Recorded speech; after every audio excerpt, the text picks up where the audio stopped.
Olá, eu queria lhe dar boas-vindas a mais um episódio do nosso podcast. E como a gente já tem feito, esse aqui vai ser um papo super interessante, porque a gente vai falar sobre é uma jornada única, mas é uma jornada meio que dupla também. Porque a gente vai falar sobre Search Fund e o que é um Search Fund, e depois do que acontece num segundo momento desse Search Fund, que é justamente a aquisição de uma empresa, e depois o desafio de escalar essa empresa. Enfim, vai ser um papo super legal.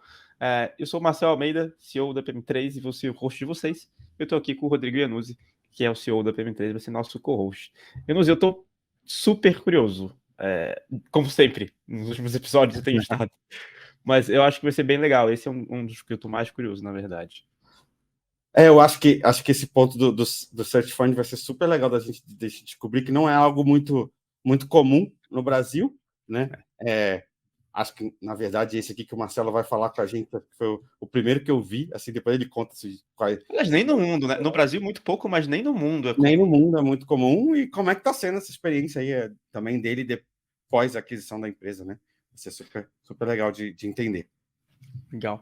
E antes da gente começar esse episódio, eu queria falar que para você que está assistindo ou ouvindo a gente, você quiser desenvolver habilidades de negócios, você pode assinar a PM3 Sprints. Para você que é ouvinte, tem cupom disponível aqui na descrição, no Spotify, no YouTube, onde você pode, qualquer lugar que você pode estar, tem um desconto para você. E ali você pode aprender soft skills, você pode aprender sobre OKR, você pode aprender sobre planejamento com roadmap, você pode aprender sobre lançamento de um produto, enfim, liderança, tem de tudo. É realmente uma assinatura que você pagar um valor, tem dezenas de cursos para você se desenvolver e talvez criar um negócio ou se tornar um grande executivo em uma empresa, enfim, para você conquistar habilidades que são úteis em negócios digitais. Então vamos chamar aqui o Marcelo, que é CEO da Next e também fundador e CEO ali do Caatinga Capital, que é esse Search Fund. Bem-vindo, Marcelo. Maravilha, tudo bom, Rodrigo? Tudo bom, Marcel? Prazer a todos aí que estão acompanhando, os bilhões de ouvintes aí, né, que vão estar nos acompanhando nessa aí. Muito legal. E Marcelo, eu queria já tirar assim o do óbvio, né? Vamos sair do óbvio, mas acho que é muito interessante por ser algo tão raro. O que é o Search Fund? Como funciona essa dinâmica? E talvez até como que você chegou nisso como uma decisão de carreira? Acho que isso pode ser bem interessante também. Legal, vamos começar esse papo aí, e talvez já deixando bem claro o que é um Search Fund, né? Eu não sei se eu vou facilitar ou vai complicar mais, mas o Search Fund, de modo bem objetivo, ele é um private equity de uma empresa só. Então, geralmente, private equity, você pensa, vou comprar empresas privadas, você pensa em portfólio de empresas. No modelo de Search Fund, é uma empresa única. E tem uma outra grande característica que torna o Search Fund diferenciado, é que o time que faz a execução do deal, ou seja, aquele time que prospectou o negócio, que executou a transação, fez o M&A, é também o próprio time que vai assumir a liderança daquele negócio. Geralmente, o Search Fund está associado a uma passagem de bastão, em que o empreendedor de uma empresa, o empreendedor, o fundador, o dono da empresa, ele quer buscar um exit, uma saída, uma aposentadoria, ou quer realizar o ganho de capital, e está pensando em perpetuar o seu legado. Aí ele busca um dos veículos, uma das alternativas que estaria disponível no mercado para fazer transação são os search funds. Então, esse é o modelo de maneira bem objetiva, né? Você perguntou também, Marcel, um pouco sobre de onde é que vem o search fund na minha carreira, né? E isso é interessante porque ele surgiu, de uma certa forma, por acaso. Eu sou de Fortaleza, com 17 anos fui morar em São José dos Campos, fui formado em engenharia no ITA, e assim como muitos engenheiros, acabei indo parar no mercado financeiro, fiquei ali alguns anos no mercado financeiro, me empolguei bastante com a ideia de fazer MBA fora, então fui morar em Chicago, fiz MBA no Chicago Booth. Então, por lá, o pessoal já começava a falar nesse tema de Search Fund. Inclusive, alguns cursos lá eles chamam de Entrepreneurship Through Acquisition, né, que é o ETA, algumas pessoas vão ver com esse termo. Legal. Então, eu já tinha visto, eu gostava muito de Venture Capital, eu gostava de Private Equity, que já era um pouco da minha bagagem que eu levei, né, para os Estados Unidos. E só que depois do MBA, eu fui ser sócio de uma operação do Coco Bambu nos Estados Unidos, o restaurante Coco Bambu. Uhum. Bom, long story short, não deu certo a operação dos Estados Unidos, voltei para o Brasil, pensando no que eu ia seguir, o que eu iria fazer da minha carreira. Foi quando eu sentei para exatamente explorar alternativas de carreira, de empreendedorismo, ou seja, voltar a ser executivo de mercado, que aí eu realmente voltei a estudar o modelo de Search Fund, e me deparei com uma grande oportunidade para mim e meu sócio, né, eu tenho um sócio nessa operação, o Rogério, nos juntamos para, cara, eu acho que isso aqui tem nossa cara, vamos fazer isso aqui junto. E aí, resumindo a história também, depois de 3 anos, aqui estamos com a Next, conseguimos aí lograr a aquisição da Next em abril do ano passado, foram 3 anos de busca, ficamos bem acima da média, geralmente são 2 anos, a gente levou 3 anos, depois a gente teve um Covid aí no meio, né, que talvez possa dizer que atrapalhou ou ajudou, não sei. Uhum. E aí a gente está 1 ano e meio já nessa operação da Next, poxa, está sendo uma experiência incrível, liderar toda essa jornada de crescimento, como você colocou, né, tocar um negócio em tecnologia, e uma solução que realmente impacta de verdade a operação dos nossos clientes. Então, acho que isso está sendo uma experiência muito gratificante. Boa, Marcelo. Deixa aí, você juntou aí com o seu sócio, né, com o Rogério, e criou o fundo que se chama, acho que chama Caatinga Capital, né? Caatinga Capital. Vamos botar o nome certinho. E acho que, pelo menos eu tenho essa dúvida, acho que um monte de gente vai ter essa dúvida. Legal. Como é que decidiram criar um search fund? E aí? Como que começa, né? Eu acho que como fundo, as pessoas, eu imagino, né, que você tem que captar dinheiro de algum lugar, né? Ainda mais para fazer uma aquisição. Como é que foi esse começo, assim, né? Com quem você fala? Perfeito. Só para não perder a oportunidade e o bom humor do cearense, né? É Caatinga Capital mesmo, né? Porque se for Caatinga Capital, é chique, né? O negócio é só para o gringo, assim. Caatinga Capital mesmo. São 2 nordestinos aí que se juntaram. Nosso escritório, inclusive, era em Fortaleza. Então, mostra muito a nossa essência aí, né? De como empreendedores que também trazem muito das suas origens. De fato, o Search Fund ele é dividido em 2 ciclos de captação. Então, para quem é empreendedor, que tem que, às vezes, buscar fundos do mercado, nós temos 2 fases de captação. Tem a fase, até propriamente dito, do nome o fundo de busca, né? Tem a fase que você vai captar um recurso suficiente para te manter 100% focado e com um recurso suficiente para você tocar essa operação de busca por uma empresa.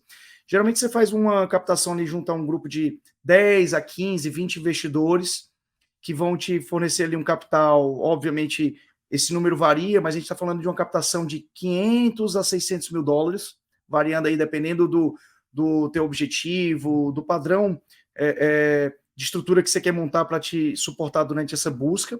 Então, geralmente fica nisso. E se você vai fazer sozinho ou não, então de 400, 500 até uns 600 mil dólares, essa é a primeira captação. E no dia que esse dinheiro pinga na sua conta, o relógio começa a correr, porque você tem ali, esse recurso é limitado, e os investidores não vão dizer assim que você tem que investir em 1, 2 ou 3 anos. Eles fizeram aquela alocação de capital e disseram, cara, traz bons negócios para a gente avaliar. E é exatamente nesse momento que, quando você encontra um bom negócio, você avança em negociações, vai ali trabalhando o pitch de vendas, né? O pitch, o investment pitch ali para os teus investidores, você vai sentindo que está aquecendo a transação, que você achou o termo, uma indústria, achou um bom ativo e achou um bom termo de transação, você vai se aproximando até o momento que você diz assim, investidores, negócio fechado, precisa agora de uma nova rodada de captação. E aí sim é que vem uma outra, vamos chamar aqui, né, de uma pancada, vem um volume mais elevado de captação, porque a gente está falando de empresas, geralmente, aqui no Brasil, as transações já aconteceram, estão ficando aí na ordem de 50, 60 milhões de reais até 3 dígitos baixos. Então, assim, tem variado muito o range das operações, mas as captações geralmente são para fazer transações de 50, 150, até quase 200 milhões de reais. Mas esses investidores, quando eles fazem o primeiro aporte, até esses 600 mil, eles são obrigados na próxima rodada, tipo uma chamada de capital, agora me dá o resto do dinheiro. E eu fiquei na dúvida também se eles precisam aprovar a aquisição. Eu também não sei se depende de cada fundo, ou se você tem um modelo fixo. Muito legal, perfeito. E até eu tô vendo que vocês realmente estão bem curiosos, né, para querer aprender bastante aí sobre a operação. Existe muita literatura, acho que eu já quero deixar, aproveitando nessas perguntas, existe muita literatura sobre Search Fund, existem materiais publicados aí, o pessoal de Stanford faz muita publicação, inclusive com estatísticas sobre o setor. Eu acredito que é o pessoal da IESE, né, lá na Espanha, que também faz outras publicações e traz estatísticas até... uma com viés mais americano, outra com viés mais internacional, enfim, as informações estão aí e eles explicam bastante como é que são, de fato, o passo a passo até para você montar um fundo. Óbvio que na hora que você sai da teoria e vai para a prática, as coisas não são bem assim, mas, de fato, acho que tem muita qualquer negócio, né? Nunca é, né? Mas, então, falando para a sua pergunta sobre o investimento, realmente é um investimento, entre aspas aqui, mas é um investimento a fundo perdido. O cara te conheceu, ele te entrevista, obviamente ele vai te conhecer, eu vou te dar um pouco, depois eu comento mais sobre a parte do fundraiser, mas só para ser mais específico na tua pergunta, ele coloca aquele dinheiro a fundo perdido porque ele não sabe exatamente que negócio você vai trazer. Ele nem sabe se você vai de fato conseguir lograr êxito e conseguir comprar uma empresa. Estatisticamente, 1/3 dos deals de search fund, estatisticamente global, 1/3, talvez menos que isso, já não concluem a aquisição. O ciclo de investimento de 1, 2 anos, 3 anos, ele acaba resultando em no deal, né? Então, eles colocam esse dinheiro a fundo perdido, entre aspas, novamente, mas eles têm um incentivo que é o quê? O direito de preferência. E aí, essa cara, então eles é que vão ter o direito de preferência de, na hora que você for chamar o capital, o cara estar entrando como se fosse na rodada prime, ali na primeira rodada, o que está a transação acontecendo. Então eles têm esse direito de preferência. Quem não executa esse direito de preferência, tem até um conceito muito conhecido no Search Fund, é o básico, até no modelo, tem um modelo do step-up. O cara que não quis investir, ele recebe, pelo dinheiro que ficou alocado durante 2, 3 anos financiando essa operação de busca, ele recebe para cada dólar que ele investe, 1,50. Então, você vê, existem mecanismos de incentivos para que investidores invistam nessa fase de busca, corram esse risco, mesmo que o deal não seja exatamente aquilo que ele está buscando. O único cenário em que ele, teoricamente, perde capital é quando o searcher, né, o ativo não encontra, quer dizer, os searchers não encontram o ativo. Então, esse é um cenário. E nesse direito de preferência, aí, obviamente, vocês entendem essa parte de fundraising muito bem, você pode botar pro rata, né? Você pode botar pro rata, você pode botar abaixo, você pode pedir para aumentar, e aí você vai montando a sua cap table. Nesse processo, para te contar um pouco da nossa experiência, nós tínhamos 20 investidores na fase de busca. Quando a gente foi para o deal, nós saímos de 20 e caímos para 10. Apenas 10 quiseram continuar. Trouxemos mais 20. Então, hoje nós temos uma cap table com aproximadamente 30 investidores. Então, eu não sei se quem está ouvindo isso vai sentir na pele, mas é a emoção, meu amigo, é até o fim, sabe? Até fechar o cap table no último segundo da transação para assinar o cheque, até conseguir juntar todo mundo, é emoção até o final, tá? Interessante. E eles precisam aprovar? Exatamente. Eles têm o direito de preferência. Então, na verdade, no momento que eles concordam com o deal, significa que eles estão... Como se fosse a aprovação. A aprovação. Assim, eu não tenho um compromisso com eles de levar o que eles querem. Eles têm o direito de não continuar. O meu compromisso é que se eu for continuar no deal, porque captei o recurso, consegui os investidores, e eles não forem, eu recompro eles a 1,50, né? $1, 1,50. É um step up. Esse é um incentivo até para fomentar a indústria, porque se você pegar uma boa dupla, um solo searcher, né? Um single searcher, que vai de fato estar comprometido com aquele processo e vai querer buscar empresas com aquelas características, e ele vai ser disciplinado, e ele vai ter sucesso, mesmo que não seja um dia que você queira, você pelo menos garantiu não vou chamar de um resultado, porque ninguém, não é se você pensar nas proporções de valores, os dólares iniciais da captação são muito baixos, proporcionais ao cheque total que você vai fazer quando compra uma empresa. Mas, de certa forma, gera um incentivo para você manter o dinheiro sempre em circulação, até para gerar incentivo para trazer maior volume de deals, né? Então, a indústria tem muito mecanismo aí que torna bem interessante, né? Legal. E Marcelo, esses investidores, eles são investidores específicos de search fund? São pessoas físicas? São outros fundos? Quem são essas pessoas, né? São muito internacionais? Legal. São nacionais? Perfeito. Hoje a minha cap table, ela é basicamente assim, eu tenho esses 30 investidores, uns 20% do meu capital é brasileiro, e eu acho que o principal investidor, acho não, eu tenho que ter certeza de algumas coisas, né?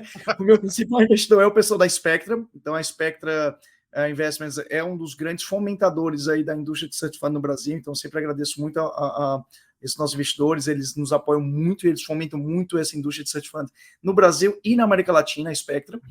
E quando eu vou para investidores não brasileiros, os 80% da minha cap table, aí eu estou falando de family office que ficam nos Estados Unidos, México, desculpa, não são family office, as geografias são Estados Unidos, México, Europa e África do Sul, tem investidor da África do Sul, e aí dentro desse universo eu tenho fundos, ou seja, fundos constituídos, veículos de investimentos constituídos que são exclusivos para Search Fund, é o business model do veículo ser Search Fund, só investe em Search Fund. Eu tenho family offices que criaram veículos, alocam capital em Search Fund, tenho indivíduos, ou seja, empreendedores que já tiveram sucesso com o Search Fund que investem. Então, é bem diversificado no conceito de quem investe em Search Funds, pode ser vários perfis, mas uma coisa é fato, né? São pessoas inseridas nessa comunidade. É uma comunidade pequena e grande ao mesmo tempo, então são, como eu te falei, são vários países do mundo, a comunidade se reúne nas várias universidades americanas, geralmente o ponto de encontro são os MBAs, né? Então, Chicago organiza um encontro, Harvard organiza, Kellogg organiza, Stanford organiza, na IESE, no IE, eu acho que essas escolas espanholas também organizam, eu acho que a UBS também tem esse movimento, ou seja, é global o movimento, mas todo mundo se conhece, existe uma comunidade, todo mundo se fala, todo mundo se encontra nas reuniões de investimento, das cap tables, então existe um conceito muito aí de comunidade, quase como se eu não quero dizer isso, mas é como se fosse um clubinho, né? Você sempre vê as mesmas pessoas, mas é um clubinho super aberto, tá, gente? Para novos membros, tá? Não precisa se sentir excluído, não, pelo amor de Deus, é super bem-vindo, a gente adora promover a nossa cap table, os nossos investidores, inclusive, eles precisam que tenha mais investidores para poder trazer mais searchers, e aí é um ciclo bastante virtuoso, tá? Você tinha comentado, Marcelo, da média de valor, né, dos deals aqui no Brasil e tal, e aí eu fiquei curioso quando você falou isso de, tipo, qual é a ordem de grandeza da quantidade de deals via Search Fund que já aconteceram no Brasil? Você está falando de dezenas ou é mais do que isso? Não, interessante. Eu acho que outro dia desse a gente reuniu, estavam todos os brasileiros, a gente estava agora na Califórnia 2 semanas atrás, nessa conferência lá de Stanford, e é exatamente o que é interessante. A gente foi tentar começar a contar, poxa, a gente é tão pequenininho, é tão pouca gente, de fato é uma comunidade, eu acho que nós estamos falando aí de 20 e poucos Search Funds, então isso nos aproxima aí de algo em torno de 40, 50 pessoas que estão ativamente em busca ou que já fizeram aquisição das empresas, e já foram 18 aquisições. Então, se você parar para pensar que o primeiro Search Fund aqui no Brasil, acho que é de 2015, 14, 15, de lá para cá, surgiu 1 ou 2 por ano, e de repente já exponencial o negócio, já são 18 deals que já foram realizados nos últimos 7, 8 anos, né? Então, realmente a comunidade está se estabelecendo, já tivemos até alguns movimentos, eu acho que de exit, então assim, tem muita, já começou a criar um track record aí nos últimos anos. Boa. Agora eu vou fazer a transição aqui um pouquinho para, beleza, você montou seu Search Fund e vai começou, né, no passado, essa procura pela empresa, né, que você vai adquirir. E aí eu tenho um monte de curiosidade sobre como é esse processo, se você já tinha critérios pré-estabelecidos de qual mercado que você quer entrar, tamanho, como é que foi isso, né, para você, essa jornada? Perfeito, adorei a tua pergunta e volta para a brincadeira anterior, né? A teoria e a prática, né? Então, na teoria, nós tínhamos um alvo muito claro, queríamos empresas, até o modelo de Search Fund, eles geralmente buscam empresas que têm algumas características, entre delas quais? Receita recorrente, indústrias que estejam em crescimento, empresas com boas margens, né? Empresas que já têm um middle management, um time de gestão bem estabelecido, exatamente por isso, né? Você vai pegar você vai tirar o dono, que é o cara que construiu aquilo, que tem muita experiência, e vai trocar um first-time CEO, que não conhece o setor, não conhece a posição, né? Então, tem algumas características de margens, recorrência, indústrias que estejam crescendo. O que mais eu posso te falar, assim, que são mais marcantes, né? Em termos de tamanho que você colocou, geralmente a gente procura empresa com EBITDAs da ordem de 2 dígitos, então essa seria uma busca ideal, então geralmente fica de 10 a 20 milhões, eu acho que é onde tem encontrados aí bons deals, e é exatamente o que você colocou. Então são boas empresas, são bons ativos, a gente não entra em empresas de reestruturação. salvo caso, talvez uma mega exceção, mas são geralmente empresas mega cash flow positivas, então exatamente são empresas que já têm geração de caixa. Em termos de crescimento, geralmente empresas que vêm no crescimento, mas não necessariamente precisam ser empresas que crescem 30%, 40%, 50% ao ano, né? Mas que tem um potencial, vis-à-vis a sua indústria, de crescimento no futuro, uma vez que a nova liderança injeta capital intelectual, capital financeiro, traz talentos para o negócio e, obviamente, transforma e faz a empresa crescer, né? Boa. Legal. Não, eu ia perguntar se o grande objetivo final, acho que a gente acabou nem falando isso, apesar de eu acho que mas vale confirmar. O grande objetivo final é escalar essa empresa, depois conseguir fazer uma venda dela para distribuir esse lucro para todos os investidores, ou não? É para talvez escalar ela começar a pagar muitos dividendos e aí quem quiser ir saindo vai vendendo sua cota depois de um tempo. Como é esse momento aí de saída? O modelo tradicional de private equity se aplica aqui, tá? De fato, busca-se uma saída, reconhecer ter o ganho de capital. Então, tradicionalmente, mas os ciclos da gente, eu gosto sempre de falar, são ciclos de longo prazo. Não existe muito daqui a 3 anos o negócio já tem que estar pronto para ter um exit. Não, existe sempre o ciclo do próprio empreendedor. Eu acho que a gente olha muito a questão da equação fundo, equação capital, dinheiro, são grandes números, a gente esquece que tem uns números mais baixos, que são 1 ou 2 empreendedores que estão ali na frente do negócio, e eles é quem, teoricamente, definem os rumos assim, se vai ter um exit, se não vai ter, se você quer crescer mais ou menos, porque é ele a quem os investidores confiam naquele compromisso de busca do resultado. Existe também, mas tem casos, tá, do pessoal que vai... Na própria equação de dividendos existe uma recompra, e os investidores saem, mas o próprio empreendedor continua. Tem vários casos aí no mercado, enfim, de novo, mas a teoria, o padrão, o mercado é ciclo de 5 anos, você vai ter um exit. Legal. E aí, indo nessa busca das empresas, né, como é que foi? Imagino que deve ter sido mega desafiador, você comentou um pouquinho que foi um período até mais longo do que você imaginava, né? Conta para a gente um pouco de quais foram esses desafios, até também uma ordem de grandeza de com quantas empresas vocês devem ter avançado e conversado para chegar em uma, né? Imagino ter falado com muitas. Exato, e de fato, assim, é um trabalho full-time, né? É um full-time job, você fica 100% dedicado àquilo, de segunda eu não quero dizer segunda a segunda, porque senão o pessoal vai ficar assustado pensando que a gente está... Mas é um trabalho de segunda a sexta, tá? Ó, das 9 às 18, tranquilo, né? Mais ou menos, né? Mas, assim, de fato... E era só você e seu sócio, Marcelo? Eu e meu sócio, mas a gente montou equipe, a gente contratou estagiários, chegamos a ter vários MBA interns, que inclusive alguns deles, depois montaram o Cert Fund. Então, a gente chegou a ter picos de equipe de 2 pessoas, eu e o Rogério, chegamos a ter coisa de 8, 10 pessoas trabalhando para a gente ao mesmo tempo na estrutura. Então, de fato, você acaba montando uma empresa. É uma empresa, não deixa de ser, mas monta uma estrutura para fazer essa busca, né? E é tanto que, só para te dar um contexto, hoje no meu Pipe Drive lá, hoje não é Pipe Drive, eu usava o NetHunt, o meu CRM lá. Hoje tem milhares de CNPJs cadastrados, porque, obviamente, a gente fez muitos screenings, e, né, então a gente fazia estratégias de conversar com brokers, ou né, M&A brokers, boutiques de M&A, ou a gente também fazia muita deals proprietários, a gente buscava lá identificar setores que eram do nosso interesse e que a gente acreditava na tese e tentava se aproximar de empreendedores que poderiam estar buscando a saída. Então tem coisa de mais de 8, 9 mil CNPJs que já se encaixavam em algum determinado padrão, né, de tamanho de empresa, de faturamento, de setores. A gente assinou um total de 100 NDAs, só para te dar uma ideia.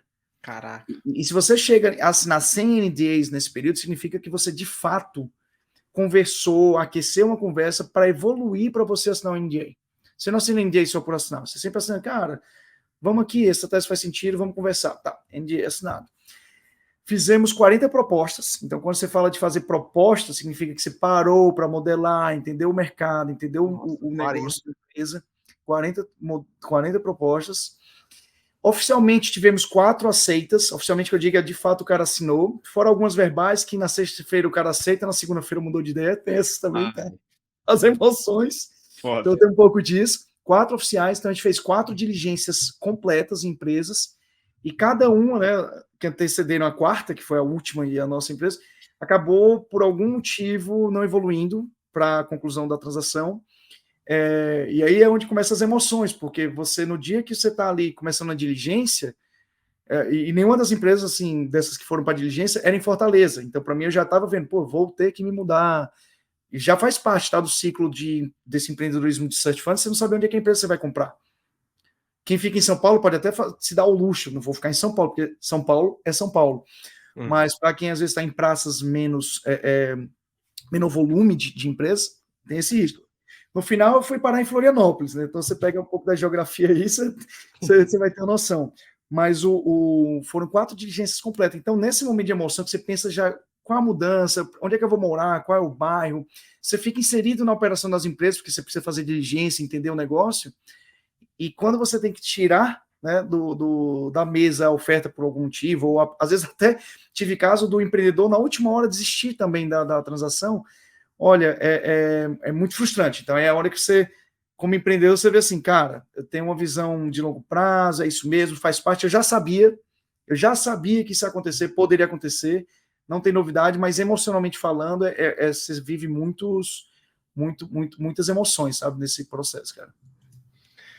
E eu queria até aproveitar, já que você está falando já um pouquinho desse processo, estava pensando em a gente já puxar ali para começar a falar um pouquinho da história da Next. O que você acha, Januzzi? Já indo para esse momento um pouco mais para frente.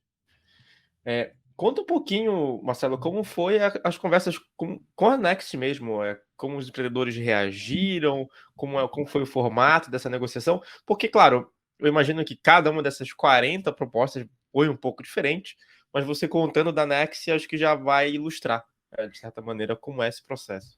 Maravilha, cara. Antes de tudo, deixar aqui, assim, essa transação, os vendedores, os empreendedores da empresa, eles continuaram nossos sócios. Que, de novo, já virou, não é um caso, não é raro, mas acontece com frequência, né? Assim, como é que é raro, mas acontece com frequência. Então, de os empreendedores atuais quererem ainda também pegar a segunda onda, né, da transação. Então, eles são muito próximos nós, participam indiretamente, nos exercem um papel muito próximo de apoio, né, na transição que a gente enfrentou, e até hoje ainda continuam sendo não somente sócios, mas também são até clientes da Next, eles utilizam a solução da Next lá, né? Em termos do ciclo, como eu te falei, existem vários canais que você pode buscar ativos de busca, ativos de empresas que você comprar, né? E o da Next, o que surgiu para a gente foi via uma boutique de M&A. Então, o pessoal lá da Acorn, eles já tinham feito no passado um outro deal com search funds, então eles já eram familiarizados. Eu não sei se a gente que mandou e-mail primeiro ou se eles que mandaram e-mail para a gente, porque a gente chegou a sair matéria em jornal, Valor Econômico, a gente chegou a fazer matérias Fortaleza, a gente postava muita coisa no LinkedIn, a gente era ativo, né? Tentava ser ativo para ser, quem não é visto não é lembrado, né? Então a gente era ativo para as pessoas lembrarem da gente, mas eles mandaram, ó, temos uma tese, uma HR Tech. Opa, legal, HR Tech, poxa, assim, quando você fala HR Tech, botou Tech no nome, parece o quê? Startup, um negócio assim diferente. Putz, será que vai dar certo? Vamos olhar. Fomos olhar. E aí, isso foi, eu vou te dizer mais ou menos, foi em julho de 2021, cara. Junho, julho de 2021. Mandaram a tese, começamos a conversa. Em agosto, eu acho que a gente chegou a mandar alguma proposta, sei lá, um indicativo, muito assim, olha, para seguir, temos aqui essa proposta, beleza. Aí você toma o famoso, aquele silêncio, né? 3 meses sem ouvir sobre o deal. O cara fala, não, eles estão vendo, estão avaliando, você entende o empreendedor, né? Às vezes eles não está decidido, não sabe se vai evoluir. E essa está aí. Outra característica importante de search fund, pegar o vendedor que está comprometido em vender, cara. Porque se você pegar um cara que na última hora muda de ideia, você vai perder todo aquele ciclo de tempo. E lembra, né? O time is money para a gente ali, né? O que aconteceu ali? Então, em novembro, ligaram para a gente novamente, outubro, novembro. Olha, eles querem voltar a conversar com vocês. Vocês vão lá conversar? Opa, fomos. E aí foi quando o negócio, de fato, esquentou novamente. E de novembro até abril de 2022, então, já estou falando Comecei em julho, eu ouvi falar da Next em julho de 2021, a gente só foi assinar o cheque em abril de 2022. Cara, foi muito intenso esse processo com eles, porque são sócios, assim, muito abertos, muito transparentes, sempre permitindo a gente entrar na operação, conhecer a operação, visitar clientes, entender como é que funcionava o negócio deles, mas foi de novembro até abril, processo de diligência legal, né, legal, né, financeira, contábil, trabalhista, fiscal, diligência técnica para conhecer a qualidade da tecnologia, né, dos times, a questão da arquitetura, a infraestrutura que era utilizada, se o software já seguia alguns padrões, né, de construção, né, ou seja, boas práticas de construção. Então foram 5 meses muito intensos, cara. Aí sim é aquela brincadeira de segunda a sexta, aí você já pode esquecer, tá? Aí vira segunda a segunda mesmo. Você fica imerso de fato no deal. Mas um ciclo, você vê, um ciclo de uma transação é 1 ano. Né? Então, às vezes a gente vê as manchetes, né, as matérias, não, o cara captou, o cara vendeu. Cara, isso aí começou meses atrás, né? Nunca é da noite pro dia, né? Eu lembro quando a Lura adquiriu a PM3, foi meses também. A gente teve a primeira conversa sobre o assunto em 2019, com o NDA, mas nada muito sério, e a gente foi formalizar tudo em 2021, porque aí esfriou e depois voltou mais forte, aí teve a diligência, demora pra cacete. É que as pessoas não sabem, né? Só vê a notícia, demora muito mesmo. Só vê a notícia. Eu achei até rápido, você falou 5 meses com a Next, foi um processo até bem fluido. Mas ele foi, aí eu não sei qual era o teu contexto, mas assim, ele era porque tinha a boutique de M&A, então o pessoal lá estruturando, assim, então começou muito antes o processo de organizar a empresa para para o processo. Então, a gente começou a conversa em julho, esquentou em novembro, e de novembro a abril foi todo esse processo de diligências, validações, inclusive aí também tem do nosso lado, captação. Lembra que eu perdi metade da minha cap table, tive que correr atrás da outra metade. Então ainda tinha isso também, né? Aí, tem isso. Então Natal e Ano Novo foi ali, ó. Natal e Ano Novo foi naquela. E Marcelo, conta pra gente um pouquinho mais da Next, né? Tipo, o que é a empresa, que dor que ela resolve, né? Tá atuando no mundo de RH, mas assim, para contextualizar para todo mundo. Fantástico, cara. Obrigado pela oportunidade, né? Vir aqui um pouquinho. Cara, a Next, ela se posiciona, é o melhor amigo do RH, né? Nossa solução, ela foca na gestão operacional do RH. O que é a gestão operacional? É a parte mais complexa dos DPs, dos RHs, aí cada empresa tem a seu conceito, né? Mas é onde tem números, onde tem um volume financeiro muito grande, que é o quê? Onde você controla horário de funcionários, então ponto eletrônico, controle de escalas, controle de jornadas, tudo em tempo real. Então a gente tem essa vertical de gestão em tempo real, gestão online. Então muita informação, tudo que você pode imaginar para você utilizar para ganhar tempo, eficiência, apuração das horas extras, apuração para as horas trabalhadas para ir para o folha, cara, tudo que você possa imaginar relacionado a essa vertical de gestão de horas e ganho de eficiência, você vai ter na Next. Aí o outro pilar é o de engajamento. Então, a gente tem algumas soluções que engajam os colaboradores. Geralmente, a gente está tratando aí de empresas que têm mão de obra descentralizada, empresas de segurança, de facilities, empresas que têm muitas filiais ou muitas plantas. Então, esse pessoal, ou que tem uma área grande, extensa, de funcionários que geralmente às vezes não são computadorizados, né? São pessoas que estão serviços sem computador. Você precisa engajá-los, saber se poder mandar uma mensagem para ele, isso tem dentro do ambiente seguro, você poder transitar documentos com assinatura digital também de forma segura, então tem essa parte de engajamento, saber o que está acontecendo na ponta da operação, você ter relatórios, supervisão, rotinas acontecendo dentro da plataforma, e obviamente que não adianta nada ter a gestão online super eficiente e um engajamento muito próximo dos colaboradores, se você não tiver, de fato, também a segurança jurídica. Então, toda a nossa solução, ela segue os mais altos padrões, não só em termos de compliance aí com legislação trabalhista, os acordos e as convenções, mas também ela segue os mais altos padrões de segurança de dados e também de LGPD. Então, a Next ela tem a ISO 27001 e a ISO 27701, só para ilustrar como exemplo também do nosso compromisso com a segurança jurídica dos nossos clientes, né? Legal. E E eu fiquei também curioso sobre o tamanho das empresas. Você falou que é descentralizado, mas vocês atuam mais nas empresas gigantes, né? Enterprise, ou é mais small e medium? Como é que... Fantástico, perfeito. A Next, ela atua em empresas, assim, a partir de 100 colaboradores, é o nosso mínimo, assim, de colaboradores para a gente começar a trabalhar, até porque é uma solução muito robusta, então, às vezes, empresas muito pequenas não conseguem nem enxergar valor, né, numa ferramenta com tanta robustez ou com tanta funcionalidade, então, vamos dizer assim.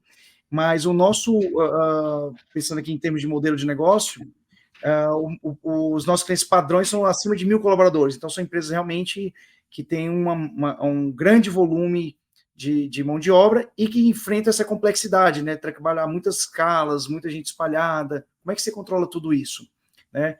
É muito comum a gente se deparar com situações em que empresas já têm até um sistema de ponto, e aí começa o desafio, tá, Marcel e Rodrigo, como é que você vende? Aí começa o desafio de venda. Eu acho que vocês devem ter uns cursos aí também de venda. Cara, mas assim, o cara já tem uma solução pronta. E eu, que sou vendedor de tecnologia, às vezes digo, rapaz, se você já tem a tecnologia aí, está funcionando, fique em paz. Não compre a Next, não. Porque é difícil você trabalhar o convencimento do que é o ganho de eficiência. Mas quando os nossos clientes vêm para a Next e aí eles se convencem, claro que eu uso série de cases, a gente faz visitas, a gente apresenta, né, toda uma aproximação para eles entenderem de fato qual é o diferencial em relação ao que eles já têm. Eu digo isso, mas eu digo isso é aquela psicologia reversa. Eu digo para poder tentar ir atrás. Velho, é muita economia que os caras têm de dinheiro, assim, dinheiro indo pelo ralo de horas extras, às vezes horas extras não efetivas, é só porque o funcionário ficou lá no posto de trabalho. Não tem controle do que está acontecendo na operação. Então, às vezes, ele nem sabe se o serviço que ele está prestando lá para o cliente, uma terceirização, se está sendo feito com qualidade. E, às vezes, não tem nem segurança jurídica das informações que ele tem na mão. Enfim, então, nós conseguimos entrar dentro da operação e agregar muito valor. E isso que a gente sempre busca. E só para não colocar, até a forma como coloquei aqui sobre a questão do trabalhador, das horas extras, nós temos como propósito tornar as relações trabalhistas mais simples, eficientes e justas. E eu gosto de falar, a parte eficiente é financeiro, é menos tempo de esforço, mais simples é porque quero facilitar a vida mesmo do ser humano que está operando aquele negócio, e justo ele vai para os dois lados, porque a mesma informação que o colaborador tem é a mesma informação que o empregador tem. Não existe distinção, então não existe nenhuma forma de não estar sendo justo com o outro, né? Legal. E Marcelo, como foi esse momento pós-aquisição? Porque aí teve a aquisição, fizeram todo esse processo aí de 5 meses, você assumiu como CEO. Como foi esse processo?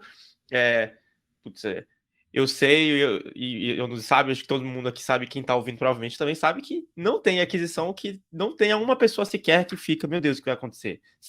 Quando tem as pessoas ali, dá um problema. A gente até entrevistou nos episódios passados, a gente entrevistou o Lucas da Nomad, e ele passou por várias aquisições no Viva Real, e ele conta isso, cara, a parte mais difícil da aquisição são as pessoas, e quanto mais pessoas, mais difícil, né, da aquisição e da fusão, do que de fudar. Então, conta um pouquinho de como foi essa complexidade para você assumir e dar essa notícia para as pessoas, e também as ações na sequência, se você já tinha um plano preparado, logo, pode adquirir, é isso que a gente vai fazer, ou você foi montando o plano ao longo do tempo? Fantástico. Obviamente que quando você tem a tese de investimento, que você vai fazer a captação, você já rascunha, né? Você tem um rascunho de um plano de negócio que você imagina que você vai encontrar em termos de mercado, em termos de oportunidade de produto e tal. Então, a gente já tinha alguma ideia do que a gente ia encontrar ali dentro, até porque durante a diligência você já conheceu os líderes, você já conheceu alguns processos e tal. Mas talvez nada te prepara para o day one, né? O day after, né? Quer dizer, a vida te prepara, né? E eu até te diria, Marcelo Rodrigues, assim, como é que eu encaro, né? Existe um material e um histórico aí de Search Fund que o pessoal listou as 9 características. Eu até gostei, porque eram 9, né? Por que não eram 10? Por que não eram 15? 5? O 9 eu achei 9 características que tornavam os empreendedores Search Fund mais sucesso. E eu sempre gosto de falar isso, cara, e eu vou trazer aqui para vocês. Faltou um elemento nessa lista. Aí todo mundo, não, mas o que está faltando? Porque tem aqui a questão técnica, competência, dedicação, compromisso. Eu falei, cara, faltou sorte. Às vezes a diferença entre o cara que comprou uma empresa que não comprou, foi sorte. E a gente vê casos como esse de o mesmo search fund que bateu numa empresa nesse ano, 2 anos depois é vendido para outro search fund. Depois, então, tem esse fator sorte. Claro que também a sorte a gente corre atrás, né? A gente constrói, a gente faz por outro. Bom, mas aí, para te responder sobre a questão aí do primeiro dia, o que acontece? Aí eu vou dizer o fator sorte. Os nossos sócios lá, que venderam a Next, a Next já era uma empresa que era um spin-off de uma operação maior de vigilância e segurança. E esses sócios, eles estavam muito mais dedicados a esse outro negócio. A empresa, a Next, ela estava dando certo, ela estava num rumo muito certo, mas muito por conta da liderança que estava lá nas equipes, né, já estavam bem estabelecidas, mas não tinha um dono. Obviamente eu falo isso com todo carinho, porque eu acho que eles vão escutar, pode ser que surja, mas assim, não tinha dono, e eles reconhecem isso, não tinha dono, a empresa precisava de dono. Então, então o movimento de entrada minha e do Rogério, ele já enfrentou, ele já foi facilitado pelo fato de não ter uma transição de cultura, de uma certa forma. Não é que tinha um dono na sexta, na segunda começa outro. Esse dono, ele era um ausente. Eles davam os direcionamentos, faziam as cobranças, faziam a empresa acontecia, mas não tinha aquele contato próximo. Então, quando de repente as empresas, os líderes, se olharam numa posição que falaram: meu Deus, agora tenho 2 diretores aqui para conversar todo dia, para trabalhar, para mostrar os problemas, para resolver, tal. Isso gerou uma expectativa muito positiva e foi legal, porque aí também nos primeiros dias, o que a gente fez? Tudo que é até engraçado, o papel do CEO é muito de dizer não para as coisas, né? E eu me lembro claramente que nos primeiros dias tudo que eu falava era sim. Até um ponto que eu falei: cara, será que eu tô falando muito sim? Tô sendo assim meio naive, né? Assim, meio júnior, meio perdido. Era porque ele tinha muita solicitação, que era basicamente coisas pequenas, mas que para aquelas pessoas que estavam lá já no dia a dia sofrendo, carregando, né, fazia muito sentido. Então, essa primeira parte, que foi o primeiro impacto aí de trazer novidade, e uma novidade boa, né? Temos uma liderança, isso facilitou muito a nossa chegada, tá? Então não teve um choque cultural tão forte entre a saída de um e a entrada do outro. Agora, que de fato, eu e o Rogério, a gente tem uma cultura muito parecida, quer dizer, a nossa cultura é igual, né? Nossa base é muito parecida. A gente são pessoas diferentes, mas a nossa base é a mesma em termos de cultura. Aí sim é que começa a gerar, porque claramente a gente tem uma dinâmica muito diferente. A nossa pegada era diferente, a gente queria ver no detalhe, a gente queria entender, queria se aprofundar, exatamente para poder entender, estar ciente do que está acontecendo na operação. Né? Então, aí, quando a gente chegou muita energia. Talvez aí é que começa a ficar interessante. Talvez energia demais. Ou não, não dá para voltar no tempo e mudar, mas talvez a gente chegou com muita energia num ritmo que a empresa não estava acostumada. Ela precisava de fazer muitas mudanças, e aí sim foi quando a gente começou a enfrentar os primeiros choques de liderança, os primeiros choques de processos, os primeiros choques de gaps de pessoas certas nas cadeiras certas. E também, aí, só para também fazer um long story short aqui também, saímos da noite para o dia, a gente saiu de 60 pessoas para 100 pessoas.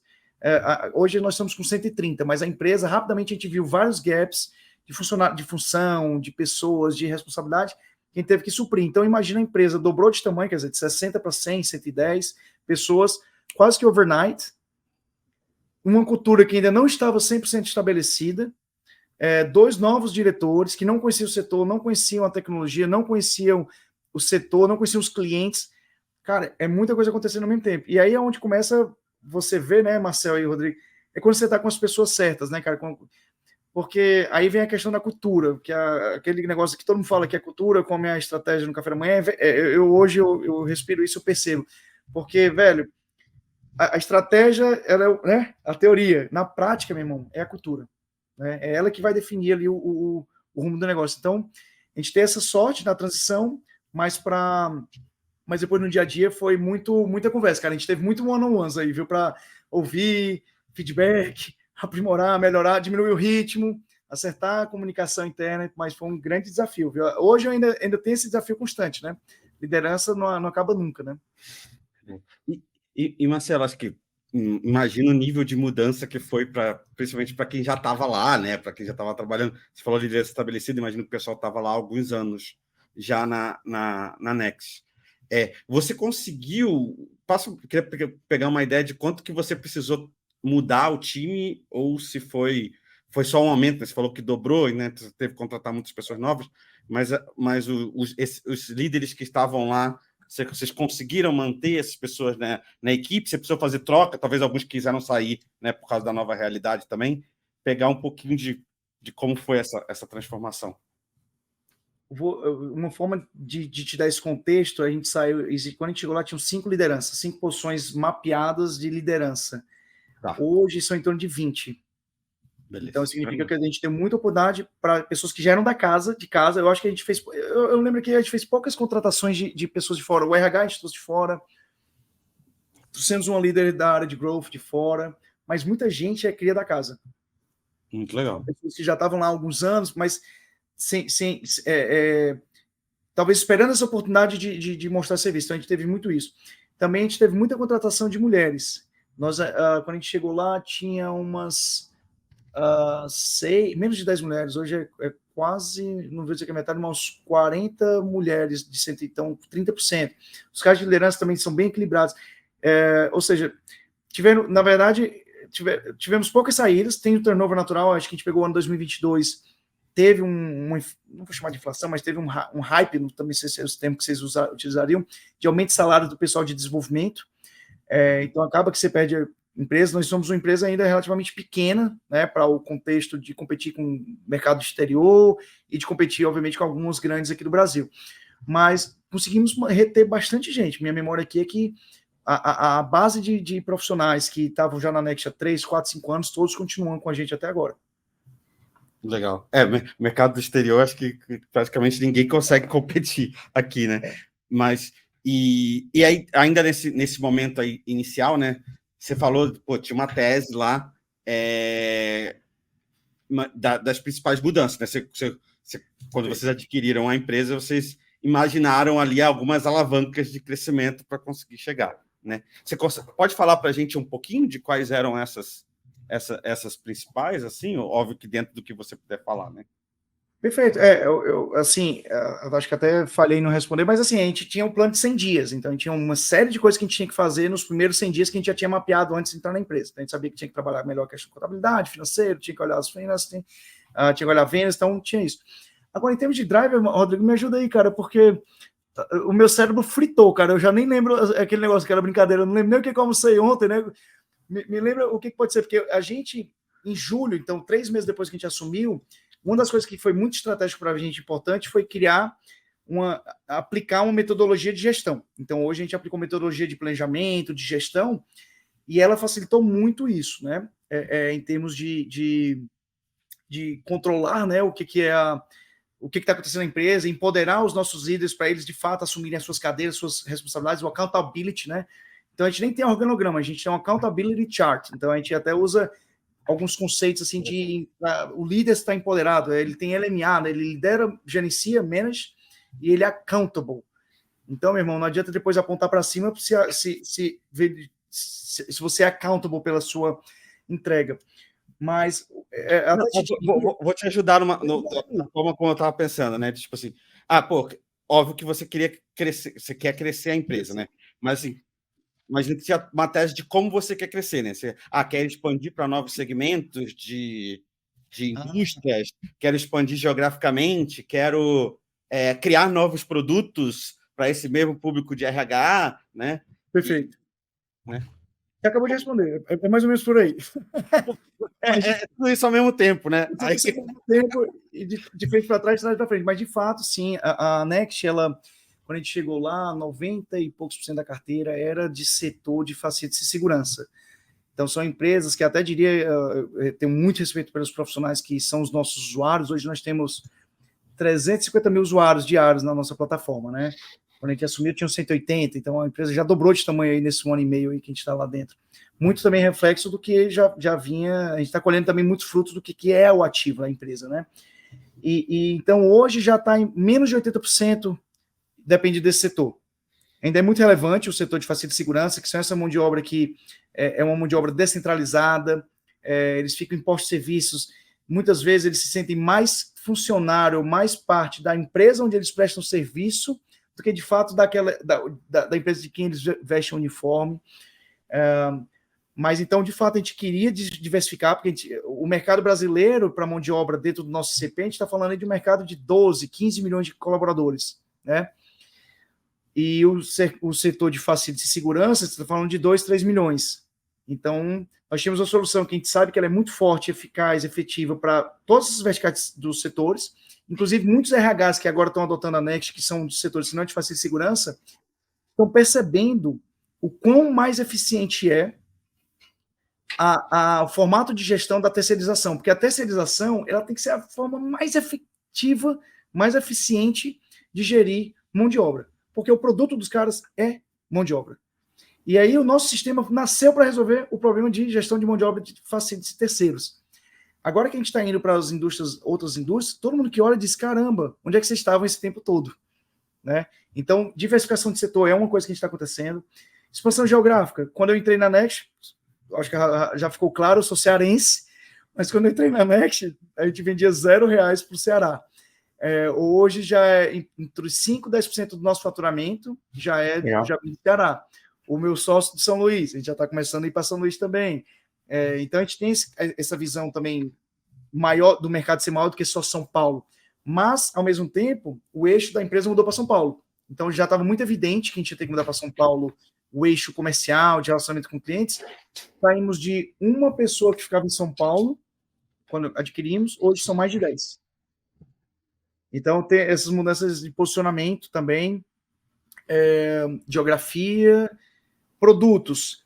Nós resolvemos uma fração muito importante, que é o HR Core. Mas o tempo todo os nossos clientes nos provocam quando é que vocês vão começar a entregar o ponta a ponta. A gente já faz muito ponta a ponta na nossa visão do que é a dor desse cliente, aquela dor real que a gente resolve. Mas eles já querem que a gente vá buscar outras verticais. Quando é que vocês vão entregar recrutamento de seleção? Quando é que vocês vão entregar admissão? Quando é que vocês vão entregar folha? Quando é que vocês vão... Então, nessa provocação, e vocês que são de produto, né? A escola de produto, você sabe que se você não tiver parcimônia ali para tomar uma decisão bem embasada, com bastante paciência, até para criar, né, definir os nortes que você vai dar para a empresa, você sabe muito bem o que vai acontecer, né? Tudo que reluz brilha, né? Ouro, então você vai acabar tomando decisões. Então, a Next, ela, se fizer mais do mesmo, no sentido de vender, já vai crescer. Se expandir para outros setores, vai crescer. Se outro setor vai crescer. E aí é como você colocou, Rodrigão. É tudo ao mesmo tempo, né?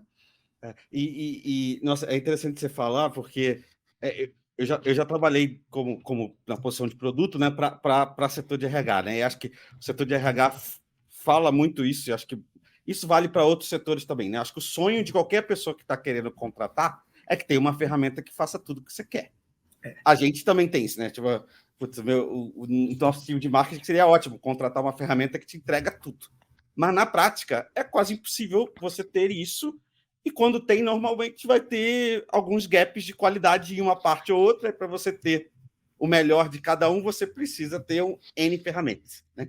E aí, como fornecedor, você sempre fica nessa dúvida de como é que eu vou expandindo, né, o meu produto de uma forma que eu não queira fazer tudo mal, né, mas eu quero fazer algumas coisas bem, né, e aos poucos expandindo e participando mais dentro da realidade, dentro do wallet, né, do seu cliente, mas tem que tomar muito cuidado para não dar um passo muito grande, né? Tenho certeza que vocês já estão... É parte das discussões estratégicas que vocês têm que ter. Doutor, eu acho que eu tenho que fazer uns cursos lá na PM3, viu? Mas, de fato... É normal, não é fácil. Nem pra gente é fácil, nem pra própria PM3 é fácil. A gente ensina isso, mas a gente também discute, será que a gente devia expandir para esse segmento? Qual público-alvo a gente tem que fazer os próximos cursos? Será que a gente tem mercado regulado? É foda. Exatamente. A verdade é que não tem uma resposta certa, né? Você tem N caminhos e tem gente que vai fazer tudo e normalmente não dá certo. Né? Essa é a grande verdade. Então você vai ter que escolher algum meio do caminho disso. Mas eu brinco muito com o Iannuzzi que... Não, perdão, eu ia falar que eu brinco muito com o Iannuzzi que consegue tomar uma decisão numérica com alguma coisa, mas a partir de um momento é um salto de fé. Clássico ali do Lean Startup, do livro do Eric Ries lá. É um salto de fé. Não vai dar, só vai saber se foi bom lá na frente e você nunca vai saber se a outra opção era melhor, porque você não fez a outra opção.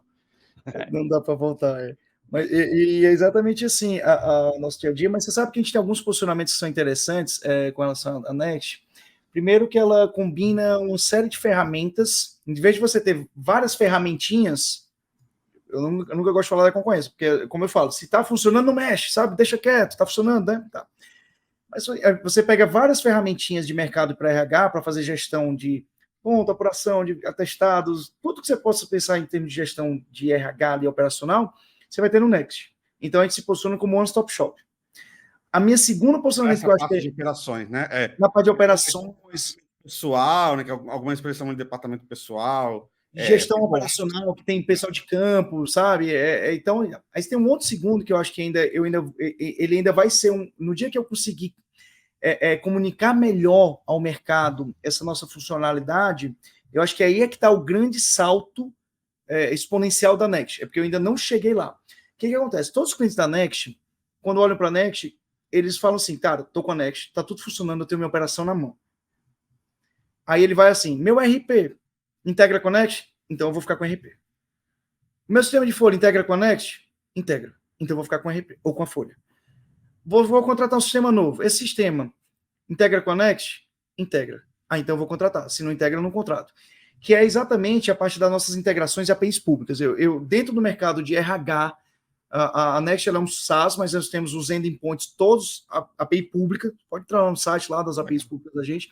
Então, tudo que você imaginar em termos de customizações que você queira desenvolver, ou de integrações, ou de interações com o sistema que até possa evoluir para não ter interação humana, ou seja, cada cliente nosso vai ter uma inteligência. Por isso que às vezes eu brinco, tá? De abominar um pouco a questão da inteligência artificial. Ela vai funcionar bem de um modo genérico, mas os nossos clientes operam na vírgula, então cada um vai ter que desenvolver a sua própria inteligência. Aí eu uso muito o termo inteligência humanizada. Obviamente aqui eu estou falando de uma forma muito superficial, não quero entrar no mérito das besteiras que eu estou falando aqui, mas eu tento trabalhar muito mais o conceito da inteligência humanizada. É você dar subsídio para o cara tomar decisões, ou criar processo de machine learning, ou quiser processo de regras, para tratar as exceções que o sistema te aponta. Mas, enfim. Então, eu tenho um conceito lá que é o de integração, que é tudo... Se a gente não entrega, eu vou integrar. Então, por exemplo, eu consigo trazer web views, qualquer web view. Então, por exemplo, você tem lá uma questão, um software de RH, de acompanhamento psicológico lá dos seus funcionários. Você pode trazer uma web view para a ficha do teu funcionário no próprio Next. Então, basicamente, eu tento copiar de uma forma bem ignorante, porque eu também tenho que aprofundar mais, é o próprio modelo do próprio Salesforce. Ele tem um core muito sólido, muito forte. O próprio Pipedrive também tem isso, um core muito forte, mas que permite infinitas integrações, infinitas customizações ou melhorias que vão beneficiar o cliente. Então, esse negócio de um sapato para todos, eu não acredito, até porque eu vendo muita eficiência operacional. Eu só vou conseguir eficiência operacional se eu, de fato, entrar na operação dos meus clientes. E, geralmente, eu encontro um meio termo entre o que eu já entrego versus o que ele também já está acostumado. Então, sempre a gente faz um meio termo que tem um bom casamento. Mas essa da integração, cara, no dia que eu conseguir comunicar mais ao mercado isso, eu me torno uma solução campeã. Porque os meus competidores ou são mais fechados, ou têm menos endpoints, ou são mais... ou são muito... Aí é um pouco de posicionamento de mercado. Ou para você conseguir uma customização, cara, você vai ter que pagar uma fortuna lá para um consultor próprio dos caras. Ou seja, o cara, você fica blindado neles. Você fica preso, né? Você não consegue fugir. O nosso não, cara. Tem as APIs... faz em qualquer linguagem que você quiser aqui fora, joga para dentro ou puxa, enfim. Eu acho que é salto quântico. Oi? Você chega a oferecer o serviço de integrar? Porque, assim, até de conhecimentos prévios acho que essa é sempre uma dor, né? Pô, eu quero integrar duas soluções. Tipo, vai ter que... Sei lá, uma empresa de facility talvez nem tenha uma equipe de TI própria, né? Então, como é que ela vai contratar? Ela vai contratar alguém ou vocês oferecem esse serviço? Ou o outro lado que você está plugando oferece o serviço? Como é que funciona isso? Aí já te dou espaço para você dar seus jabados e você vender também. Como é que vocês estão se posicionando diferente quanto às integrações? Eu vou vender o jabá e vou falar da dificuldade, assim, abrindo aqui o kimono, assim, hoje a Next ela não oferece a integração como serviço. Aí eu acabo sofrendo, porque eu vou buscar parceiros no mercado, ou permito o meu cliente fazer essa própria integração inicial. Então, o que eu acabo encontrando? Objeção. Acabo encontrando um ciclo de implantação de um cliente que é para ser de uma semana, que é uma integração 2 semanas, pelo menos o inicial, vira uma briga de 2, 3 meses, porque o cara não entendeu alguma coisa. Ou tá... Aqueles negócios que a gente sabe quando vai falar de integração de sistema. Então, é aquela discussão sobre produto. Hoje, nós já estamos internalizando times / parceiros credenciados de confiança. E quando a gente for vender o projeto e for falar, cara, vai ter integração, a gente já vai bater na mesa e dizer, cara, faz com a gente, confia, vai ser melhor, sabe? Já que você, assim, até um pouco, já que você vai investir numa mudança de sistema, faz direito, vem com a gente, sabe? Então, mas isso foi uma discussão que vem se arrastando aí nos últimos meses. E aí, galera, vamos contratar gente, vamos pegar esses parceiros, mas vamos trazer eles para dentro, dar incentivos mais fortes para eles estarem firmes com a gente. Cara, então, tá aí, é um produto, mas que não é um produto que tem desenvolvimento, mas tem uma inovação em como eu entrego o meu produto para o meu cliente. É até uma forma. E aí, outro desafio. Como é que eu levo isso, que está aqui na minha cabeça, tá com meus líderes, como é que eu levo lá para a ponta para o meu cara que está lá tentando converter mais clientes? Aí tem o desafio da comunicação, aí começa outros desafios, entendeu, gente? Mas isso eu ainda pretendo de um jeito levar mais forte para o mercado. Isso, eu sempre falo, mas, cara, vem com a gente, sabe? Eu ainda vou conseguir. Não, e assim, eu acho que as empresas estão ganhando cada vez mais essa maturidade de deixa eu olhar os players do mercado, todas as opções, porque a verdade é, qualquer mercado que você vai ter mais de uma opção. Todas vão ter, de todo diferentes sabores, diferentes tamanhos, diferentes preços, mas eu tô vendo cada vez mais as empresas atingindo a maturidade, deixa eu ver se é fácil integrar, deixa eu ver se tem API, deixa eu ver se pluga com a minha ferramenta que eu uso aqui. Na VM3, por exemplo, a premissa de qualquer ferramenta que a gente contrata, tem API aberta, integra com o Zapier, sim ou não. Se for não, dane-se, nem olha, porque a gente não vai contratar. Então, isso eu acho que realmente é um diferencial muito, muito legal de vocês. Ter isso tudo aberto e deixar fácil para a pessoa customizar. Porra, eu acho sensacional. Esse é o nosso projeto aí. Né? A gente não precisa falar o nome, acho que até de outro mercado, mas tipo, tem softwares empresariais desses que você tem que pagar para você poder ter o módulo que te dá direito a integrar. Né? E isso acontecer. O que para mim é uma loucura. Mas em vários segmentos isso acontece, não é só nesse, tem muitos segmentos. E eu acho que isso é uma visão que tá mudando já. Como eu falei, as empresas, isso é premissa, cada vez mais é premissa. Então é muito legal esse diferencial. A gente busca muito retorno para os clientes, né? Assim, para cada real que ele gasta com a gente, é muito comum aos clientes darem exemplos, né? Poxa, realmente aquilo lá que a gente está fazendo sobre o controle de hora extra reduziu 25% nossas horas extras. Eu falo, porra, que legal. Quando a gente vai fazer a conta, já pagou 4, 5 vezes a mensalidade. Só essa vertical. Fora as melhorias de processo, tal. Então, a gente é muito preocupado com isso. E aí, eu até brincando aqui também, voltando aqui, eu sou muito besta, né? Porque a gente, às vezes, nem cobra tanto quanto deveria cobrar que esse pessoal de customização, essas outras plataformas cobram, né? Então, a gente pensa muito no relacionamento que a gente tem de longuíssimo prazo. Hoje, eu vou ser bem honesto, cara, o nosso churn da empresa é próximo de 0. Então, assim, os nossos clientes estão com a gente. Não vou dizer que não tem problema, porque, pelo amor de Deus, né, cara, é software, tecnologia, usabilidade, a gente está sempre evoluindo, mas o que eu sempre trago é a nossa atitude perante os problemas. Nós temos poucos bons e grandes clientes. Hoje são pouco mais de 300 clientes, mais de 350 mil usuários, temos capacidade aí para atingir nos próximos anos, aí, pelo menos aí a marca aí de 1 milhão de usuários, então triplicar de tamanho nos próximos 3 anos, acho que a gente tem essa visão aí de conquistar, mas tentando preservar essa nossa essência, que é de estar próximo do cliente, até por conta da origem da Next, que nasceu de dentro de um cliente, ou seja, ela nasceu de dentro de uma operação, ela nunca nasceu para monetizar, ela nasceu para resolver uma dor. A gente não pode perder essa nossa essência, que é isso que torna o nosso grande diferencial de mercado, e a minha equipe também é só de especialistas, todo mundo entende a dor do cliente, faço questão, é um esforço natural meu, e aí fica até um feedback para talvez os alunos, né, de PM3 que estão assistindo, os meus devs, eu tento incentivá-los a visitar os clientes. Porque às vezes, muitas vezes o cara fica lá dentro do escritório, vivendo lá, tipo, codando, mas não sabe o que ele está codando e para quem.